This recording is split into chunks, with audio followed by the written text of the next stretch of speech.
وعليكم السلام ورحمة الله وبركاته. مقعيق واديقة جبريل وحنا هاي Director of Small Business for the Commonwealth of Massachusetts. أقاسمها جود قبل كا وقابل سن business يضا إيا جناعسيقة. وما هاد هاي ما أنت وحنا ودبال دقينا كوذا لوليو حرية دا ودن كاني سومالي دا بوستن شوكتا وحي كوفي عنتا هاي ودن كي إكسو تجينا ما أيسن اللوبين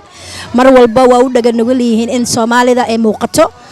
شهادة waxaan ka soo qaaday xafiiska governorka magaaladeena soo la socotaba waxa la aasaasay 1628kii 1628 baa gobolkan la aasaasay waa gobolkii ugu horeeyay askari Mareykan laga qoray waa gobolkii ugu horeeyay oo park laga suubiyay public park jardiinada Mareykan oo dhan ku yaala waa gobolkii koow suubiyay waxyaalo badan baan ugu horeynaa gobolada kale ee Mareykan marka waxaan la socodsiiyay governorkeena oo Soomaali badan taageertay ahaydna 8 sano xeer ilaaliyaha gobolka lana socotay community-ga Soomaalida iyo powerka ay ku leeyihiin dalkan marka waxaan u sheegay kowda luuliyo inay ahayd maalintii xorriyadeena waxaan damcay inaan isku keeno Soomaalida si ay noogu saxiixdo waqtigii baa saamixi waayay marka waxaan ku faraxsanahay markii ugu horeysay in taariikhda aan baal dahab ka galno gobolkeena mar walba aniga waxa weeye muwaadin Soomaali baan ahay wadankan kuma dhalan inkastoo anoo yar aan imid aan ku barbaaray maanta family aan ku haysto kana muuqdo Soomaalida joogtana aan jeclaa inay muuqdaan shahaadadan waxay ila mid tahay sida aniga oo maanta jooga Soomaaliya u dabaaldegaayo xorriyadeyda waayo meel walba aan joogno inaan ka muuqanaa mideeda kale waxa xusid mudan in Soomaalida ay dadaal dheer u soo gashay maanta deeqa Jibriil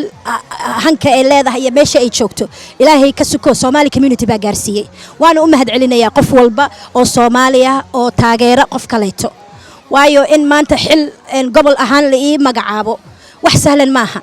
haddii community aan ka soo muuqan lahayn oo community ay base ii ahaan lahayn ma aanan gaarin marka meesha aan joogo waad wada joogtaan shahaadadana saas bay important iigu tahay waa mahadsantahay Cabdullaahi su'aal muhiim baa weydiisay gabdhaha waligood ilaa aasaaska diinteena bay leadership ahaayeen xilal badan soo qaadeen marka waa ku faraxsanahay anoo gabar ah gabadhii ugu horeysay Soomaalida ugu horeeyay immigrant ugu horeeyay in lagu aamino inay maamusho businesska gobolka iyo dhaqaalaha miisaska wax lagu qaybsanayana aan fadhino anoo Soomaaliya hadda waxa jirtay governorka waxay magacaabaysay la taliyaal kala taliya dhanka dhaqaalaha iyo ganacsiga yaryar waxaan ku daray qof Soomaaliya maanta hadana miiskaas fadhin lahayn qofka umadooden ma dhaheen yes madow waan nahay laakiin madow Afrika ka yimid baan nahay oo waxaan leenahay needs annaga inoo qaasa marka maanta qofka wuxuu ka mid yahay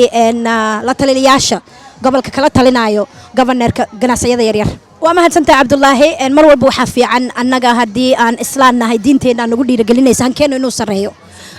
cilmigana aan korsano mar walba marka waa ku faraxsanahay shalay inaan 5 sano maamulayay dawladda hoose iyo ganacsigeeda maantana aan gaaray City of Boston maantana aan gaaray heer state-ka oo dhan aan maamulo waxaan rajaynayaa inaan halka ka sii gudbo hadii Allah idmo waa mahadsantahay TV-gan waa soo dhaweynayaa Somali community ee Boston